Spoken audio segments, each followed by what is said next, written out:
Oh, okay. Hi, everyone. My name is Delissa Edinburgh, and I'm the Obermann Center Summer Intern at the Center for Afrofuturist Studies, the CAS.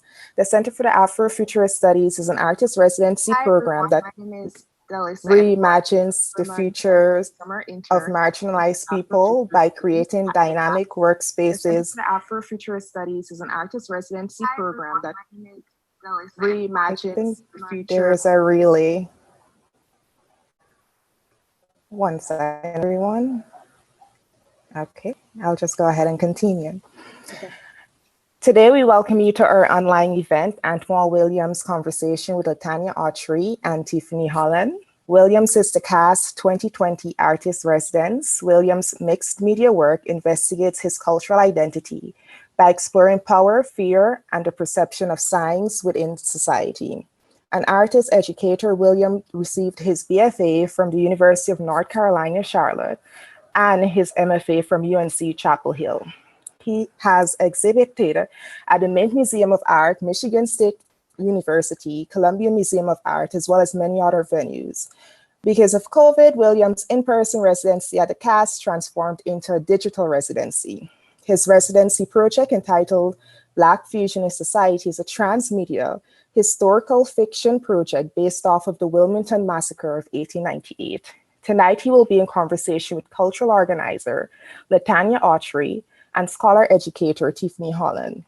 Tiffany Holland is a wayward PhD candidate in US history at Duke University. Her research focuses on Black racial formation, US empire, and working class identities. She is currently a professor of history and women's gender and sexuality studies at Guilford College and UNC Greensboro. LaTanya Autry is a cultural organizer in the visual arts who centers Black liberation and decolonization in her work.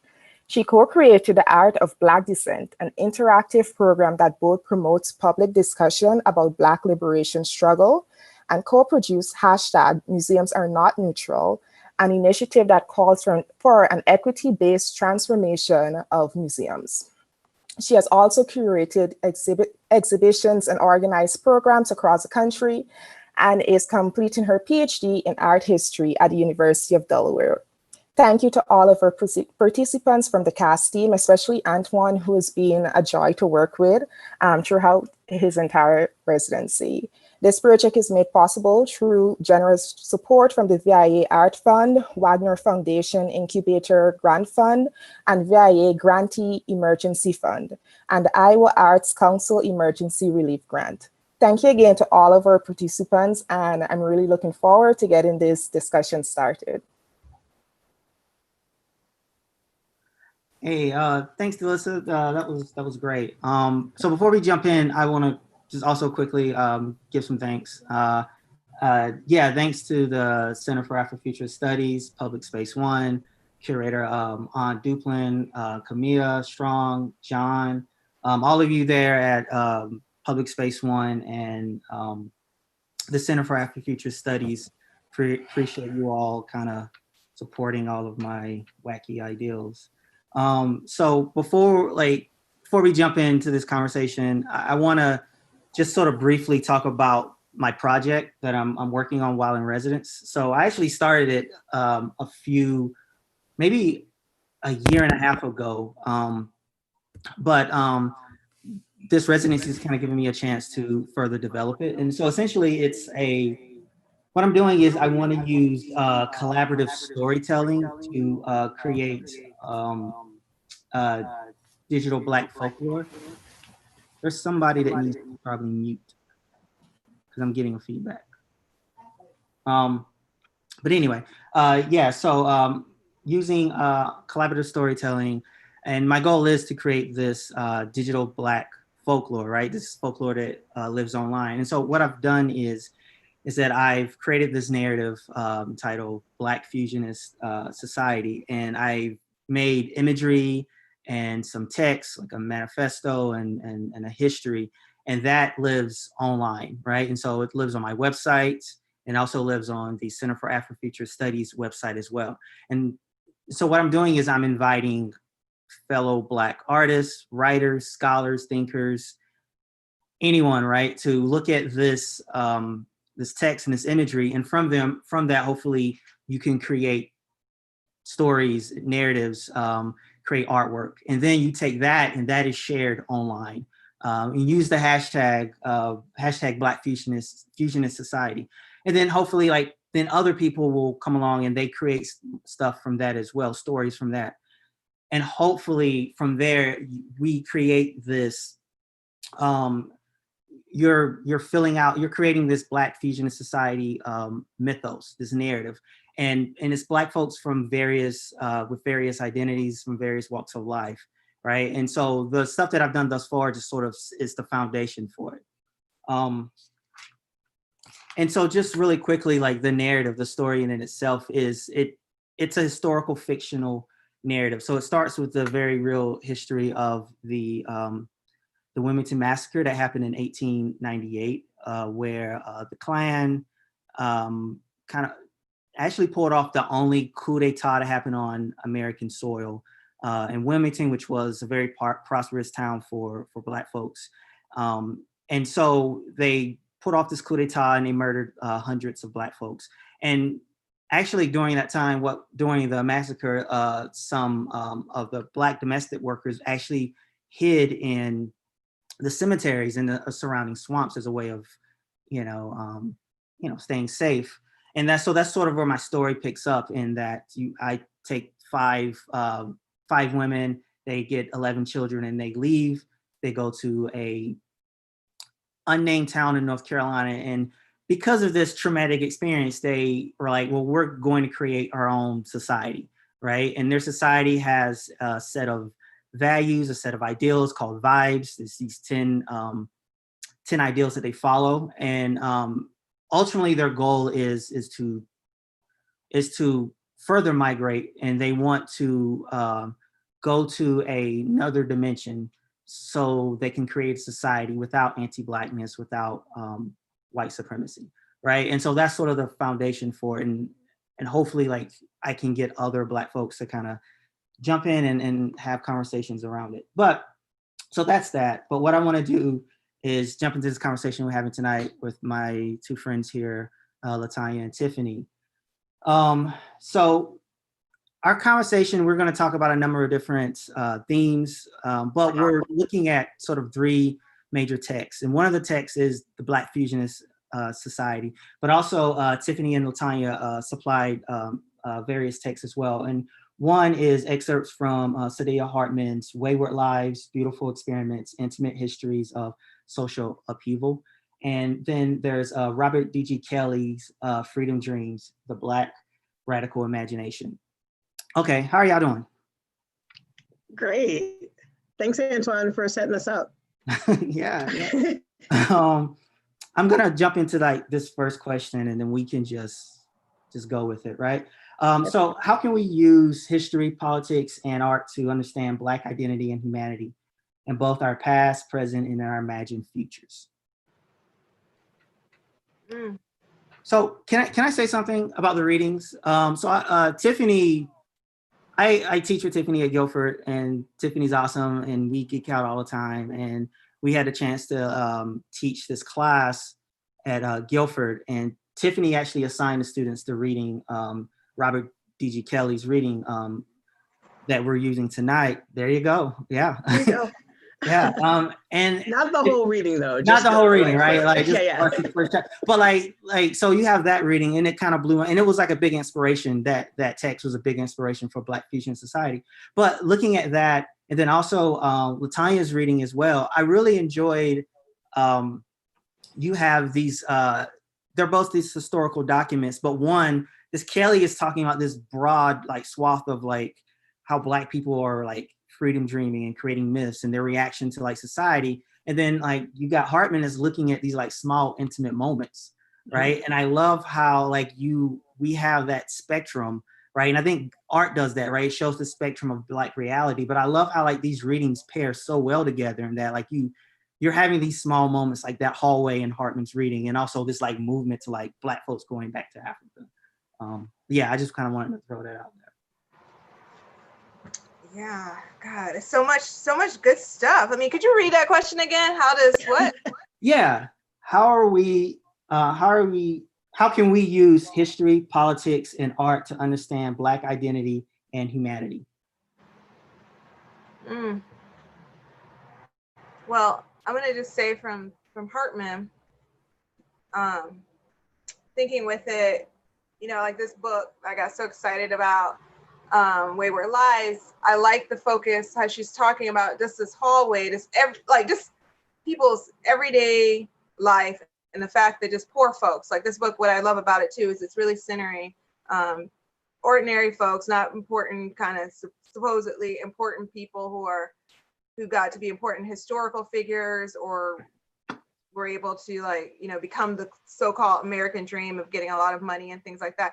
These are just like ordinary folks, many who are poor, and she is spending time thinking about them in that kind of focus where she talks about this hallway, this space, this liminal in-between space that some people can't recognize it for a place of possibility, a place for a lot of different kind of activities happen there. It's not just a place where you walk through and in and out, but it's a place where somebody's first kiss is in the hallway kind of thing, how she's talking about that. It's a place where it's a social space for Black folks, thinking about living in these tenement homes and how the hallway just has a whole bunch of, it's opening up the doors and understanding about our experiences. And so what I love in this book, and in the waywardness that she's focusing on, that Tiffany is using to describe. Yeah, I love it, because it also can describe my experience too. It's taking really long to finish my PhD, and it is a wayward process, and it's a process of, and I know you two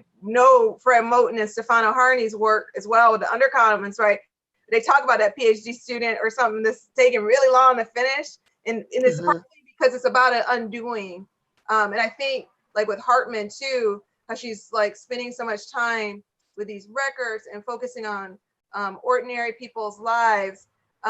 There's a sense of the undoing of the violence. And so I would say even that waywardness of being in the academy and taking a long time to finish is kind of, for me, I don't know what your experience is, Tiffany, hope to hear about it, but it's been I've got to undo a lot of the garbage that I have actually absorbed and that I've been entrenched in. And some of it I knew I was being entrenched in, and some of it I didn't even realize. And I've only been coming to grips with it actually in the last fall. It's sad. Last fall, I started getting like, oh my God, I'm starting to realize how much I'm a part and very much shaped by that system. And I've been trying to figure out how to get it out of me. So I'm going through a certain kind of waywardness. I'm in a hallway maybe as well. And it is kind of sometimes a really scary proposition. It's going against the systems that I've been trained to like fall in line with, and I'm not going with them at all. I think those systems are violent. I do not know if my answer is correct or if I don't know. So it's a space of uncertainty, but that whole process, that movement, that's odd and strange and not familiar, but also feels very necessary and very familiar in a way. And I feel like it does connect with many other people's projects of going through their life and figuring out their work.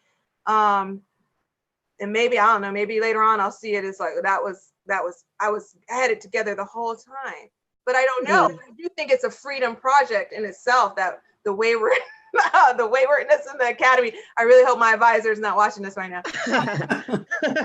Partly I do, you know, I'm like, but don't.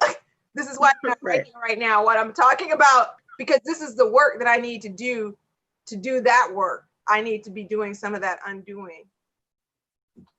It's just a way to start talking about some of this, I think. Yeah, so there's like so much in what you said, LaTanya. Like, I feel like this will be conversation number one out of like, you know, however many. So I'll tie in the waywardness of my academic experience, but to the first part of that question, like specifically around history, which is my discipline and is even my passion. I went into PhD school wanting to know about Black folk, and I wanted to know about the Black folk, Antoine, that you center in your work, right? Like, who are just you know, borrowing from like queer Black language, like they're basic. And I mean, I'm trying to reclaim basic too, you know, like they're not the big names. They are my family who are just statistically look like Black Americans. Like we have like diabetes in that home. We're like mostly from the South. Like all of these kind of like markers of what it is to be Black in the United States. Like the people that I grew up with and still surround myself with, they're not the ones that are going to have their papers in some fancy archive or whatnot. And so then what happens to their stories? And I had known of Hartman and LaTanya. I'm just so glad, like, I've just been soaking it up. It is so beautiful to use the archive of like these white social workers and then to pull back and to really like find these, a lot of them women, but just working class folks and how they define themselves and how they defined freedom or how they define Blackness. So for me, like, that's going to be an ongoing work that will never stop. And I'm not going to have the answer of like, what is Blackness or what is Black humanity in my lifetime, which again reminds me of your work, Antoine, right? Like this idea of the crossover as an aspirational thing, but not something that we're ever actually going to get to. And for me, the history, like those stories and those artifacts of just regular folks, that's where I think we're going to find the answers. But our archives, our archives are limited because of like what we consider the archive, what we have access to. And we're always kind of working against it. And so side note on me and the Academy, I'm always going to be a wayward scholar, right? And I got twisted in my head about what the end goal was, which was the PhD, which, you know, like I wanted the pomp and circumstance or whatnot. But when you're dealing with your people, when you're dealing with Black folks and Black stories, and then it's through the lens of the Academy, that's what takes us so long, bruh. Like, that's literally like what takes us so long, because we're trying to balance and navigate the thing, which is not what we went into the project to begin with, right? Like, and so, and I think that, so history is just a constant reminder for me, or can be a constant reminder for me about how Black folks have always dreamed and the different ways in which they can dream. And the political part of it is to recognize through which lenses we are consuming Black history and not getting twisted up in it. And I'm not the artist, that's you two, but art, for me, the way I consume art, it's not the literal archive.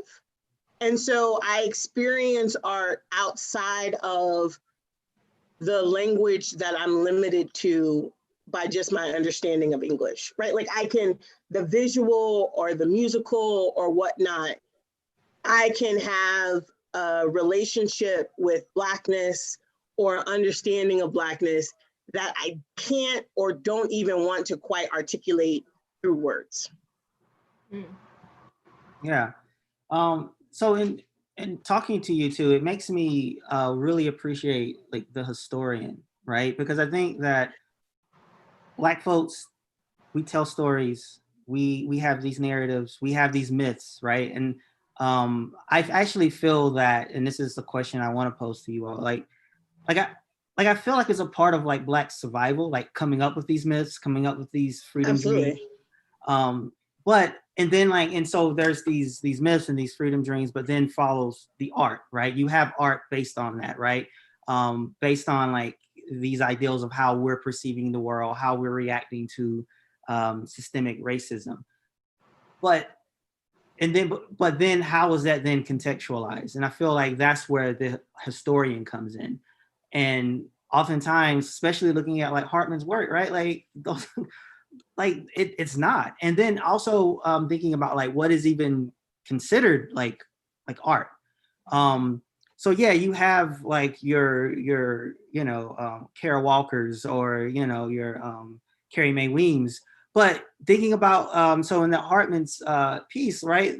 Just how they those folks are like setting up their apartment, their living space, right? Like that in itself is like, this is art in itself, but it's not because of who they are, because they have Black skin. It's never viewed in that context, right? It's always viewed as disposable or whatever, because I think the people themselves are viewed as disposable. But like having like historians, someone come in and say like, no, this has value.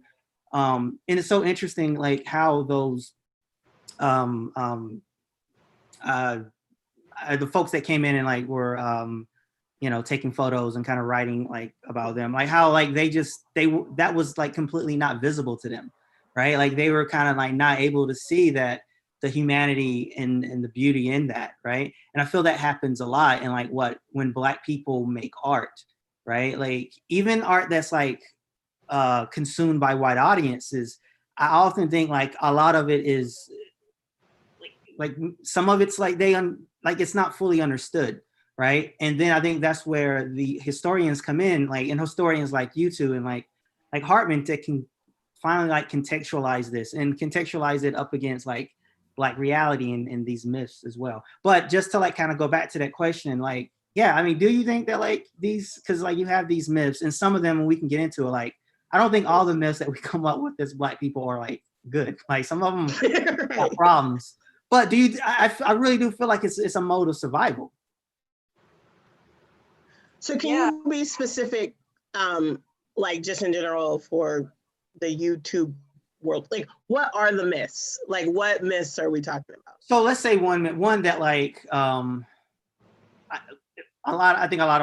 me just say, I heard a lot growing up, right? Or like, you're a Black man, you're a king. You descend from kings, right? So like, you need to act like it, right? You need to be a king, like, or we'll go back to Africa and we'll be kings and queens. And that's a myth. And I feel like I understand why a lot of Black people believe that, right? Like if you're in a society that constantly tells you you are not a person, to react and be like, no, I am a king. Like we are kings and queens. That makes perfect sense to like have that. But the reality is that isn't the truth, right? Like that's not really what happens. But I do feel it's a way that for sometimes some Black folks cope with the reality of being Black.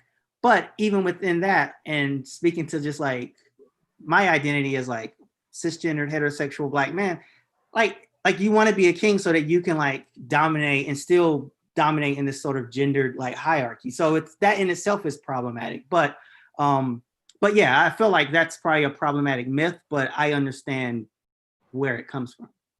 Mm-hmm.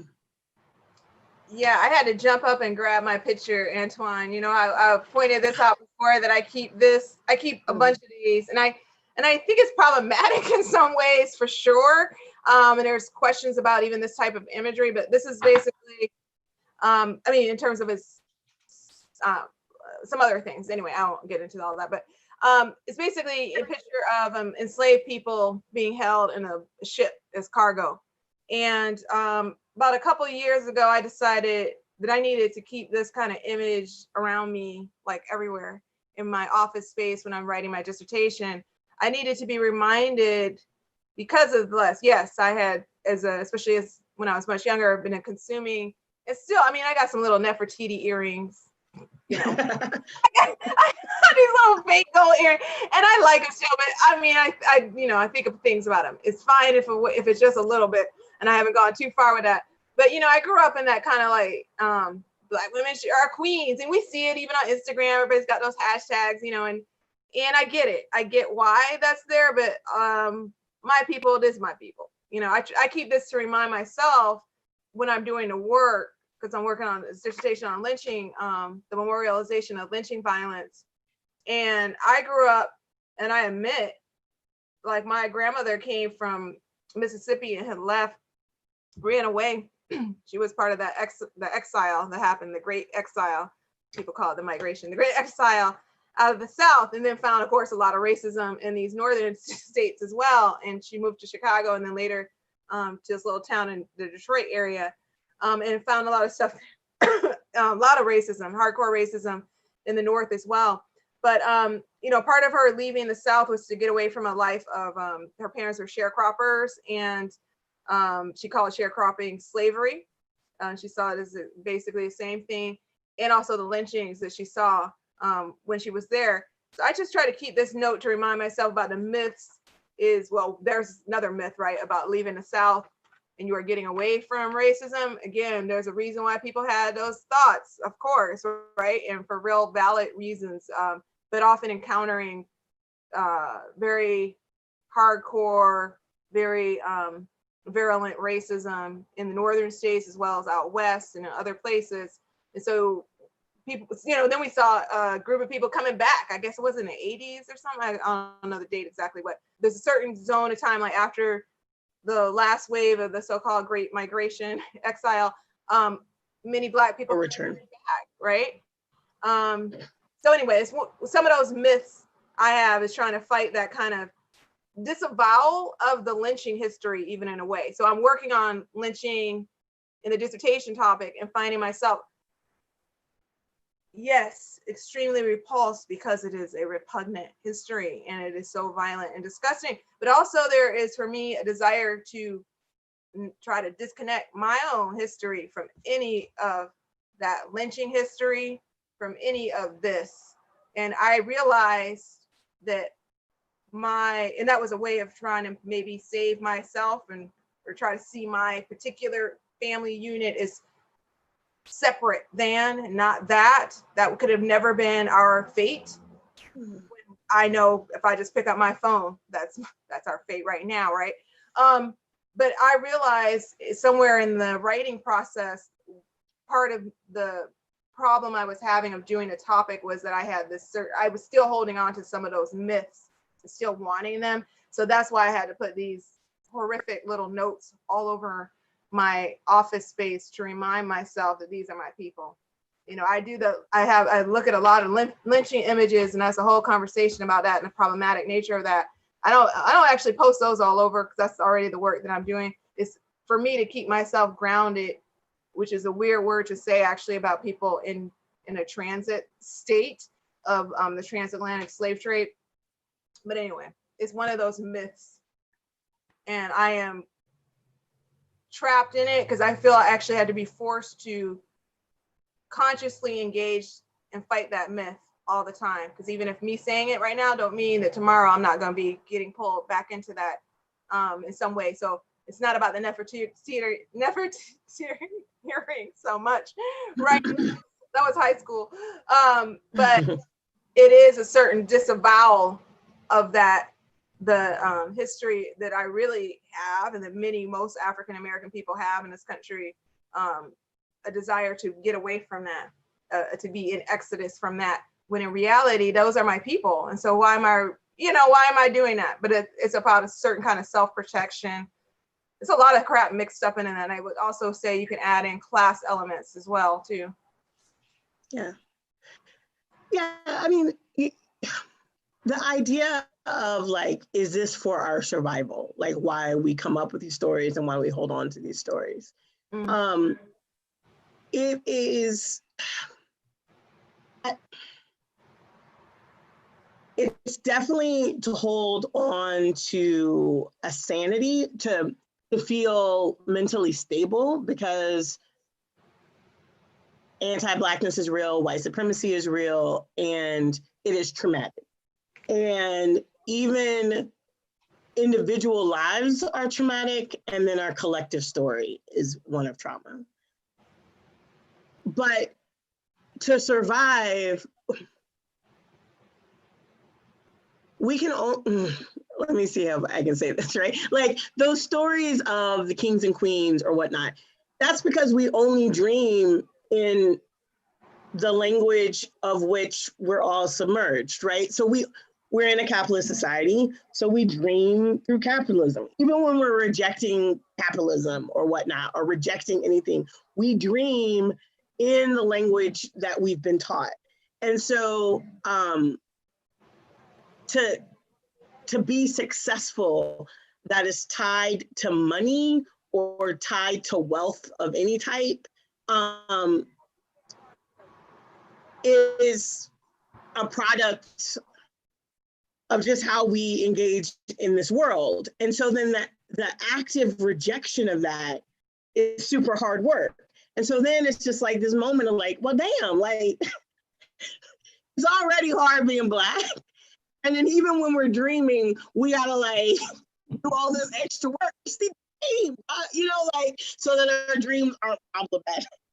And so that we can actually see what freedom could or possibly be.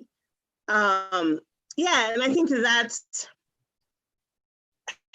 so I don't know if it's survival per se, because I mean, it is definitely a type of survival, but when we dream in those ways, it's a survival in a fundamentally white supremacist, anti-Black religion, ideology. And our survival, like with your work, Antoine, with all of these freedom dreamers, with speculative fiction, with any of this work, is trying to do more than survive, because survival, right, will just be in this thing, but it's like to actually create, right, you know, because yeah, I mean, am I making sense? Right, like the survival, yeah, like the survival is like me being a Duke in a PhD program and trying to get like an academic gig or whatnot. That's still within the frames of success as a Black person in the United States in 2020, right? I'm only just starting the process, or at least recognizing myself in the process of like, who am I and what is Blackness outside of that thing? And that work's gonna be like the rest of my life, right? Like, I'm not gonna have the answer. Right, yeah, and so with the Black Fusionist Society, right? And so you mentioned like Afrofuturism, right? And that's the thing with Afrofuturism and that's what I kind of love about it. But so it's this idea of like, let's look at our past, but we're going to have this glorious future, right? This very aspirational approach, and it's something very common that as Black people that we do. But yeah, like you said, it's very hard to kind of think outside of the confines of a society that we've been conditioned in. So like with Kelly text talking about Garvey, how like their whole steez was just like, hey, we're gonna copy European military, and it's like that's what we see as power, right? And like even with this, you know, new way of seeing Blackness, he was still kind of, or that movement was still kind of confined in that. And so with Black Fusionist Society, it's this like, well, we're going to go to we're not even going to move to Africa. We're going to an entirely different plane of existence. Yeah. But like, they don't know what that will be. Like, and it's like, that's the question. And so that's sort of this Afrofuturist thing. It's like, yeah, we're going to go to the future. But then for me, like this, and I wanted to bring in the Afro-pessimistic, like of like, well, okay, well, what's that going to be? Like, are you going to go? Like, can you even, is that even possible? Right. And it's like, probably not. Like, because even once you get there, we all go to this new dimension and it's us. How different can it be from what we experienced previously?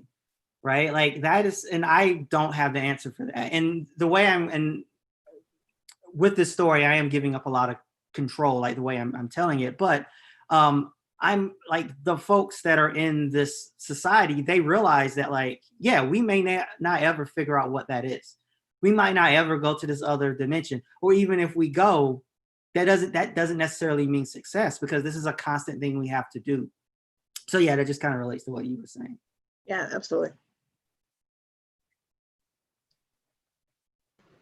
I keep thinking of in Kelly, which I didn't put a post-it on it, unfortunately, but I'm not sure if it's in the section you actually asked us to read. I read a little bit like the little section before an introduction or something, or maybe whatever, 1, 2, and 3. So excuse me if I'm messing this up, but I like the part where he talks about, he's quoting Aimé Césaire and thinking about poetry and knowledge, and seeing poetry is not just like the conventional idea of what poetry is, but poetry is experience, right? It's all kinds of things. And that actually makes me think of Moten and Hartman. I mean, Hartman, I think why she's spending so much time focused on the daily lives of these everyday folks, right? And Moten says the answers are in those strategies of how people are living. And I think like Kelly is making a point to focus on not so much about if that the thing that these people were doing, their freedom dream wasn't accomplished or their movement wasn't successful, right? But just like kind of looking at what the dream was and how they were constructing it, those kind of parts. And so I keep thinking it's something about the process of putting the dreams together. That's the work. That's the freedom part. Is that work? Absolutely. And I see it, Antoine, in your work, right? Like there's a return, like the generations come back every 10 years to this like unknown North Carolina town, and like they revise their sacred texts, they revise or they amend their mythical being, like, and the story itself is in constant flux. And that is implemented. I mean, I don't know, like, I think you said the space travel comes in maybe in the second generation, but that, I mean, it's very like Butler-esque, right? Like change, like, you know, God is change. And that is part of the founding, like these founding mothers, like y'all have to return to keep dreaming and pulling in new ideas. And so like extrapolating that, right? Like our dream, I think the freedom, like the dreaming is the point, right? And we have to keep reflecting on it and amending it as we as individuals, but then we as a collective Black folk grow, right? And so if you're looking at Garvey, like Kelly, I think brings up a really good point, like this part when I was rereading it, about how in the 19th century, Africa, the continent, was like talked about in Black intellectual circles as like the fatherland, but then in the 20th century, it's just to the motherland during the time of domestic like terrorism on Black bodies, public lynchings, and then this tied up with like masculinity and manhood, as they called it, right? And so they dress in this military garb as a way of saving Mother Africa, the Black woman who is being raped or whatnot. Wait, damn, I had a point, y'all. Oh shit, this is like live. So, right, but okay, so we look at it now, right? And we can just be like, bruh, Garvey, you know, and like, even though there are so many Black women who were Garveyites, who on the ground were doing other projects, right? Like, we can say like Garveyism is this like heteronormative, masculinist, misogynistic kind of thing. But it's because it's rooted in his understanding of this particular historical moment, right? So then what can we, if we focus on what his specific dream was, as opposed to the act of dreaming, then we get hung up and just be like, oh, fuck Garvey, like, bruh, like, as opposed to, no, the point is the dreaming, the act itself, rather than the specifics of the dream. And if you imagine, like, if all Black folks could go to this like secretive place and every 10 years return and talk about our dreams and like, you know, like expand it, that would be dope, right? Like that would, and like Garvey wouldn't be kicked out. Like, oh, like, let's come back, let's see like how that didn't work out. What do we need to do, you know? Right. And I think like the reason I kind of wrote that like that is because it starts out with like they understand that there's no end point, right? Yep. They understand that, you know, and so one of the 10 vibes is failure, right? But not failure in the pejorative, failure in that like, hey, we're going to do this, but we understand as we do this, there are flaws in it. And we need to kind of, and those flaws we, you know, we hopefully will learn from. And so there isn't this endpoint of, yeah, like, okay, we did this, so it's Black liberation. It's no, be prepared to continue to do this work. Be prepared for this very Afro-pessimistic, this disequilibrium that's going to persist. And so if that's the starting point, you kind of already know that like, well, I have to, because I have to constantly like, you know, go back to this because also like these things aren't static, right? And so, you know, like the forces that we're fighting against, white supremacy, like in broad strokes maybe, but like it takes new forms as different things change. Totally. And so when I teach, something I tell my students is that like art doesn't exist in a vacuum, right? Like you have to look at history. You have to look at what's the dominating like religion, what's the technology available to all of those things affect how an artist works. And so, and white supremacy can like take hold in all of those. So if you have this one very limited view of like Black liberation that's cool in 2020, but like in, you know, Totally. 2025, it's like, we ain't even on that anymore. Yeah, and also like in making and writing this stuff, like realizing kind of my own limitations, right? Like realizing like who I am, granted like Black working class, but like you know, I still don't have all Black experiences, right? Like, and so like, so as I'm writing this like text, realizing that like it needs to be set up in a way that like understanding like it needs to be able to be open up to you know, critique, right, to revision, and so that like it continues to grow, right? One of the like when you're making an artwork, right, like one of the big things is that like, well, the piece isn't fully finished until like the viewer like interacts with it. Like how's the viewer interacting with it? And like I think about that in with this ideology, like how are we interacting with it, but through time, right? Not just kind of in this one space. Yeah, I like, Antoine, how you mentioned before that expression, trans-dimensional travel, right? That's the word you said. And that's like an officially, like, that's actually the expression, right? In terms of what scientists say. It's one of them. I mean, it's interdimensional, alterdimensional, transdimensional. It's just going to another space. Yeah. Yeah. I don't know. I love that because then it made me, I don't know, it was just a way for me to connect like things that seem like what you were saying, very far-fetched science fiction, but they're not. And the hallway, for instance, that Hartman's talking about, the slave ship in itself, people being held in there, this like trans-dimensional travel, like that expression, actually, this idea of space and this movement thing, it seems to connect across multiple places. And actually, I really love that you said like the idea, you phrased it so well, so I don't want to mess it up, but like that people think it's so far-fetched to think about being able to find and be able to get in those other dimensions, and yet we think that white people will just stop being white supremacists or being vested in racism through maybe reading some certain books or something. Or watching a discussion on YouTube. Solved it. Right. Done. Wait, let me give up all this power I shouldn't have. Yeah. Right, like both, that's just like, that's not realistic, right? I mean, in YouTube study history, like I'm pretty sure there's not too many examples of like people holding power saying like, yeah, I'm good.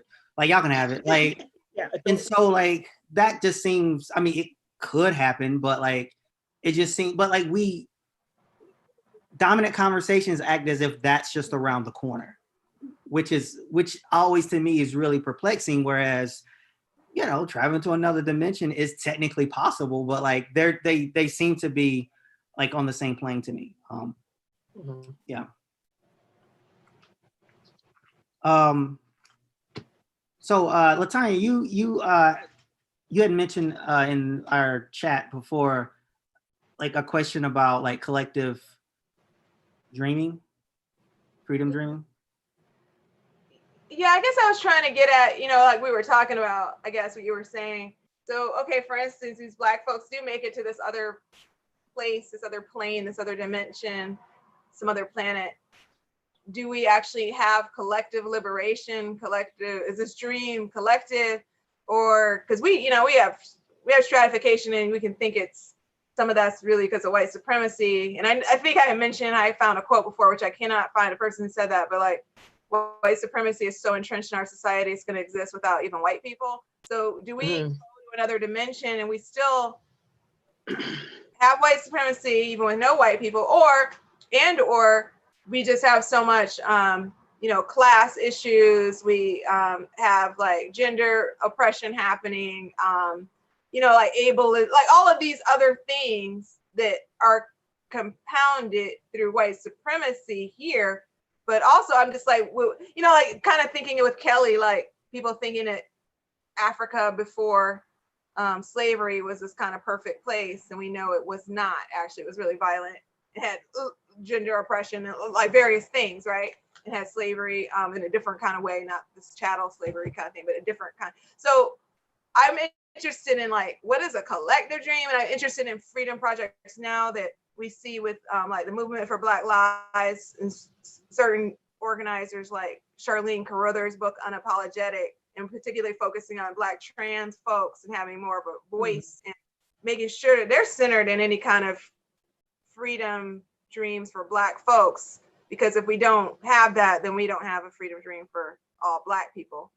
So I'm interested in that. What does a collective freedom dream look like? And is it under constant, like you were saying, under constant revision? And maybe I'm answering my own question. Yeah, I mean, I think you did, right? Like, I mean, in the sense of the collective, it's a very queer project. Like it is, and queer as the verb in the sense of constantly revision, constant change. And so like, yeah, I don't know, like I'm gonna sound old for a second, but like, I'm really like, I dig the activism of young activists who like Black Lives Matter as a movement, as a like named entity thing, has always been led by like this like queer Black youth. And that is like unapologetically queer, unapologetically Black, rejecting certain types of like respectability politics, et cetera, and that's like for granted, right? Like it's like for granted. And the push up comes when anti-queer, anti-trans, whatever, Black folks come in, and these youth are like, bruh, like this was the project from the get, like always, you know? And I think that's beautiful, right? And so, but that is a historical, like that movement building came from, you know, maybe queer exclusionary spaces that then they built and they reflected and made it even like hardcore, right? And so when you think about Black Lives Matter as like a specific movement specifically around police brutality and anti-police violence, but then when you look at the things that these folks are doing, like it's that, but I'm like, you know, these prisons are about to get popped. I mean, this shouldn't be on YouTube. I'm like waiting for some youth activists to start opening up these cages, both at the border and the prisons and the jails. Like it is this like all-inclusive, like we're gonna like, all of this is connected. And that is super inspiring. I mean, that's just really amazing. Like dealing with homelessness. I mean, like they're just like, all of this is about Black lives. And it's not that like Black lives is painted on Fifth Avenue or like on the road to the White House. It is actual like, so that Black people can live. Like that's as simple as like, yeah. in conclusion, bro, like we're definitely like, if we're having this big of a problem, just convincing Black folks and white folks that Black lives matter, like literally, bro, like that we just should live. If it is that hard, we're not going to see liberation, but we can push, like we can, yeah. Yeah, I think a lot about that, right? And how like an individual based on their identity, how they're reacting to these like systems of oppression. And so like when like with the narrative, thinking about like who are these characters going to be, right? And so with the Wilmington massacre, right? Like, so granted, they were just, you know, this massacre of like Black folks, but like even with, so something that just stuck out to me, like even within that, right? So Wilmington was very profitable, like town, very well-off Black people there. So when this massacre popped off, a lot of the well-to-do, like Black folks, some of them were like able to leave, maybe then come back. You know, granted, their life was still kind of horrible, but like a lot of the domestic workers and like, you know, laborers who were Black, they were just kind of like, all right, you just out here, right? Like they didn't have those resources, right? It wasn't like in this moment, like all Black people came together and like, it was like, nope, well, I can leave because I got money and like, I'm going to get out. And so and then you have these like people like hiding in like a graveyard, right? And so even in that moment, you still have this like class strata within that. And so thinking about like, if you took a group of Black folks and like to create a new society, like who would that be, right? And so that for me, it was like, I really wanted to like, I wanted to make a point that it was these domestic workers, these people who like, granted, all of them were Black, but they were like, they had this other, you know, they were still dealing with these class issues. And then, you know, and I wrote it so that, hopefully I wrote it so that it's broad enough that like people can attach on other identities. So, you know, they were domestic workers, there's these like 5 women and they were domestic workers, but I didn't really get further into like their identities just because I want people to kind of write it. But it is people that have this experience of, you know, if they have these 10 ideals that they follow, what would that be based off of being someone who was, you know, kind of at the lower rungs of society on like multiple fronts, right? And so we look at people like we keep going back to Garvey, but this very like masculine like approach to like this white supremacy is that like, oh, well, you're dominating me, that emasculates me, so we need to dominate you.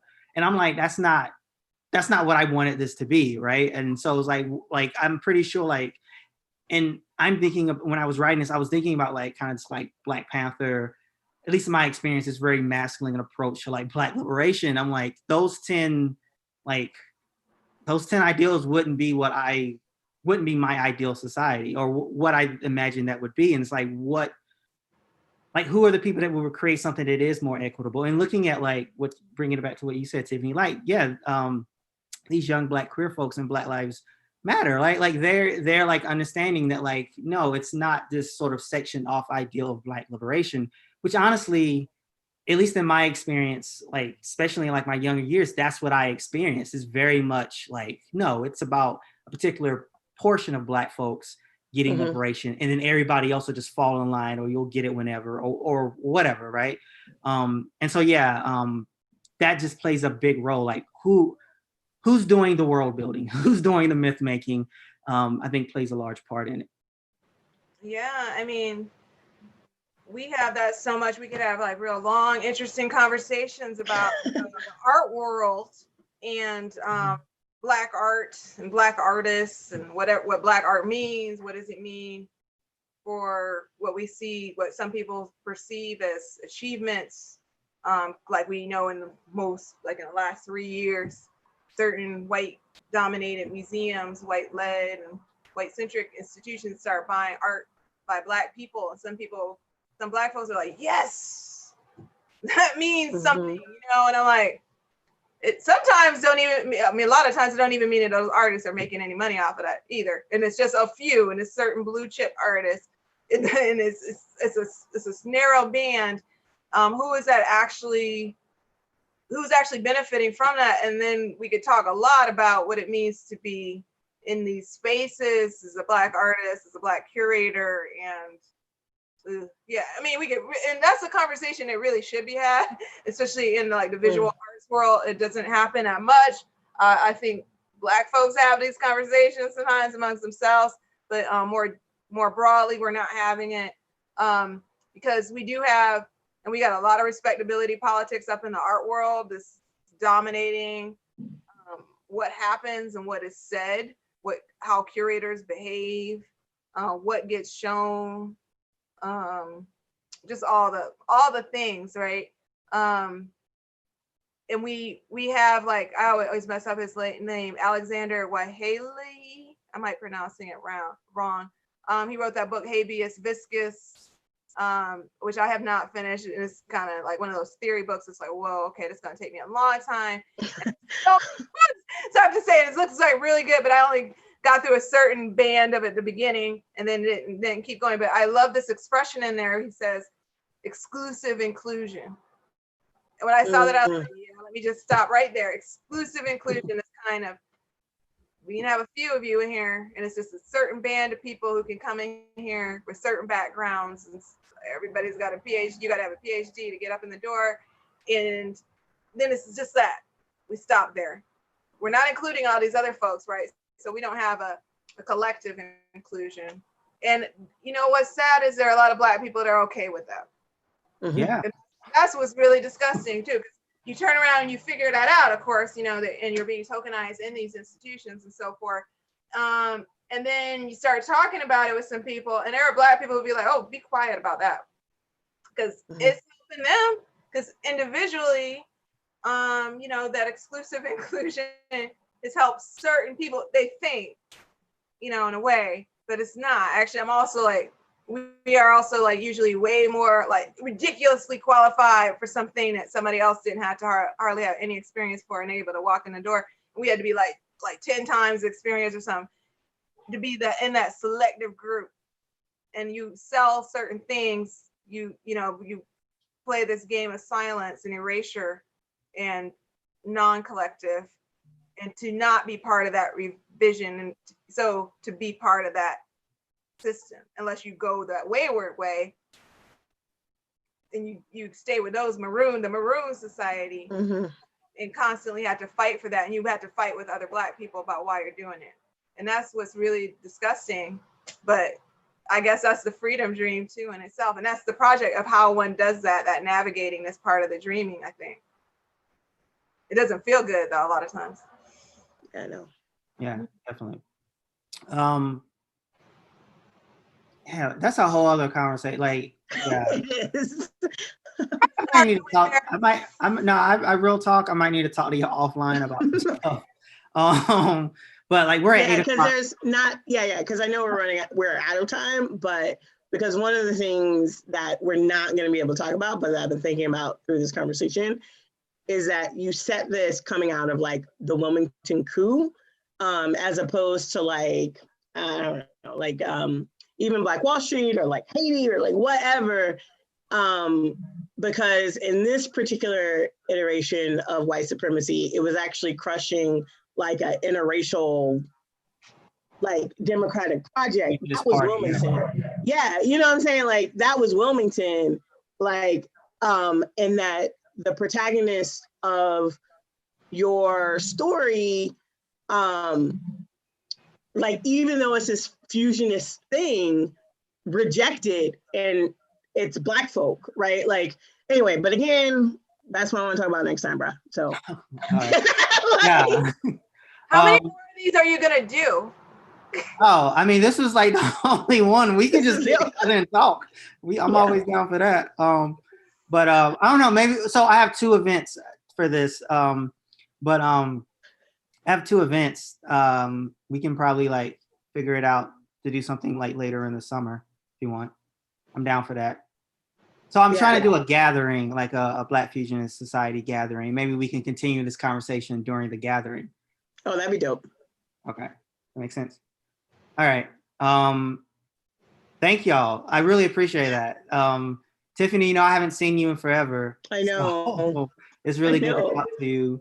And LaTanya, I feel lucky, like I'm on one of your IG lives. So thank you for, really reaching out and inviting me to be in discussion, because we met through IG, and well, I never met you for real, but through since IG, we've been doing this Zoom thing, which is really exciting and cool. It's weird, but also it's part of the trans-dimensional travel. And exactly, right here, right now. All right, cool. Well, thank you too.